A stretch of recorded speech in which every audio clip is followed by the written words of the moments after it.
Hello friends. आज की कहानी भी बहुत दुख भरी है कि किस तरह एक बेटा अपनी माँ के सपने में आकर कहता है कि माँ मुझे इंसाफ दिलाओ, माँ मुझे इंसाफ दिलाओ और मेरा दम घुट रहा है, माँ मुझे बचाओ।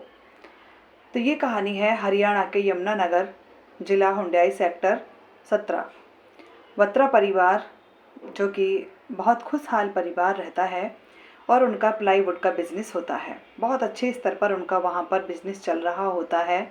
उनके 2 बच्चे रहते हैं और उनका जो बाकी का परिवार होता है, जो लड़के के माता पिता होते हैं, वो खटीमा में रहते हैं। गाँव जो भी पड़ता है एक जगह पर, खटीमा नाम का एक गाँव, वहाँ पर वो लोग रहते हैं। और जो बच्चे होते हैं उनके, वो उन्होंने देहरादून के वेलम स्कूल में भेज दिए होते हैं। और जो कि बहुत अच्छा और नामी स्कूल है, क्योंकि कमाई की तो कोई कमी थी नहीं। और जब पैसे की कोई कमी नहीं होती तो बच्चों को सभी अपने अच्छी शिक्षा देना चाहते हैं। एक बेटी और एक बेटा होता है। बेटी का नाम ख्वाहिश होता है। तो उसके बाद में दोनों के परिवार बहुत बढ़िया चल रहे होते हैं। तो एक दिन ऐसा होता है कि बेटी आई हुई होती है और वो नीचे सो रही होती है और माता पिता ऊपर सो रहे होते हैं। तो वो बीवी जब उनकी अपने पति को हिलाती है, डुलाती है, तो वो कोई भी एक्टिव उनका शरीर नहीं होता। जब वो दिल की धड़कन देखती है तो उसमें भी कोई एक्टिव नेस नहीं होती। तो वो लगता है कि उनकी डेथ हो गई। तो वो रोती है, चिल्लाती है, परेशान होती है और मोहल्ले के लोगों को चीख चीख कर बुला लेती है। सभी लोग आते हैं तो वो देखकर ये कहते हैं कि शायद इन्हें हार्ट अटैक आया है। तो वो ये भी कहती है लेडी कि हाँ, इन्हें मतलब प्रॉब्लम हो रही थी। बार बार रात उठकर ये कह रहे थे मुझे गर्मी लग रही है, पसीना आ रहा है, लेकिन पेन इन्होंने अपनी बॉडी में नहीं बताया था।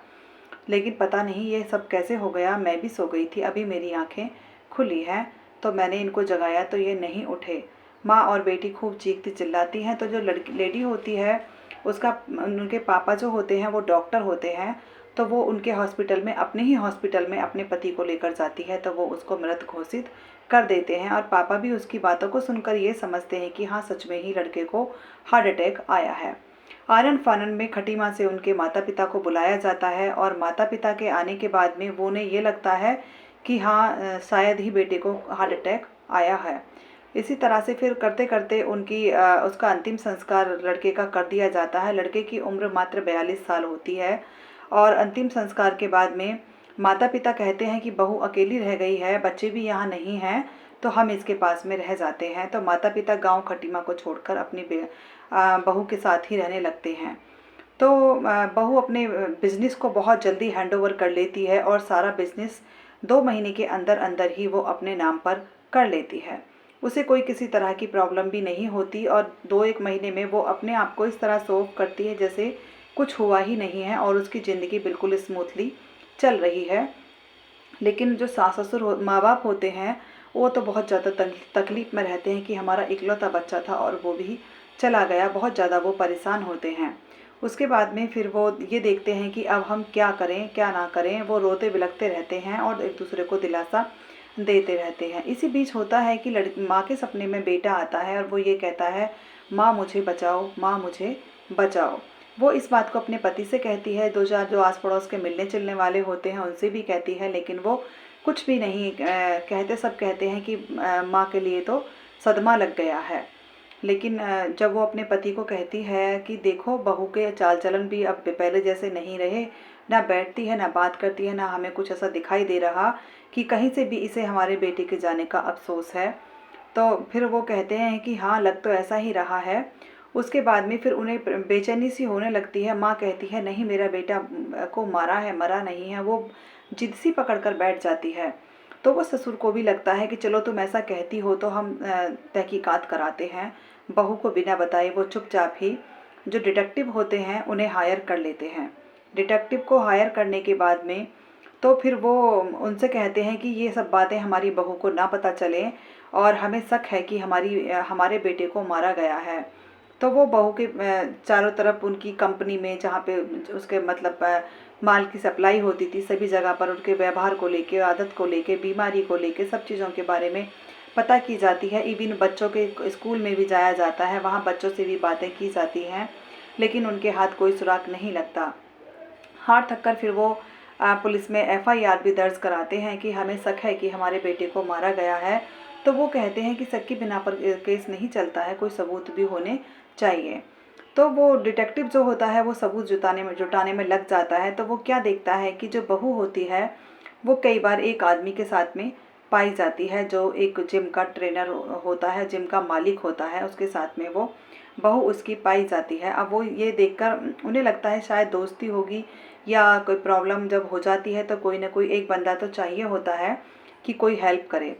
तो ये सोचकर थोड़ा पहले कम बातों पर ध्यान दिया जाता है। उसके बाद जब बेटी का बर्थडे होता है, मात्र 2 महीने हुए होते हैं उसके पति की डेथ को, तो वहाँ पर जाकर देखा जाता है कि उसकी जो बेटी ख्वाहिश होती है वो आदमी और माँ तीनों बहुत अच्छे से डांस कर रहे होते हैं और होटल के एक रूम में ही रुके हुए होते हैं। और वहाँ पर सारी जांच पड़ताल करके पूरी बात का पता लगाया जाता है। तब उन्हें का शक यकीन में बदल जाता है।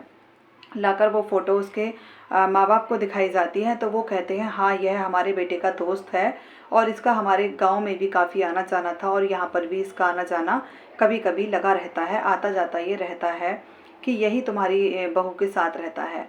तो देखा जाता है कि वो मार्केट में 2-2.5 महीने के अंदर ही उस लड़के के साथ घूमती फिरती है, जिम जाना, मंदिर जाना, शॉपिंग करना, ये सब चीज़ें उसकी लाइफ में रोज़मर्रा की में शामिल हो जाती हैं और बहुत ज़्यादा वो खुश रहने लगती है। तो धीरे धीरे करके माँ बाप चुपचाप से तहकीकात करा रहे होते हैं, तो पाया जाता है कि ये जो लड़की थी जहाँ से इसने कॉलेज किया था वहाँ पर भी ये लड़का इनके साथ ही था। तो जब वहाँ इसके कॉलेज में, पुराने कॉलेज में जाया जाता है, तब उस चीज़ को पता लगाया जाता है कि हाँ ये दोनों एक बहुत अच्छे फ्रेंड्स थे और उसके बाद में अब ये दोनों आपस में मिलने चिलने लगे हैं।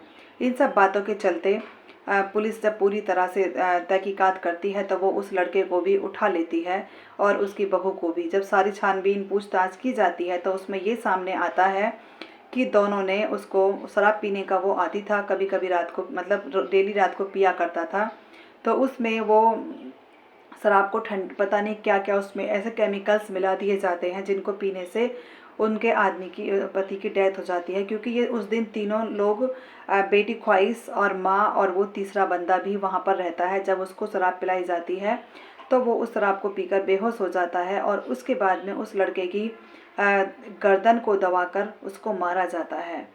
तो इस तरह से एक बेटे ने अपनी माँ के सपने में आकर अपने लिए इंसाफ मांगा।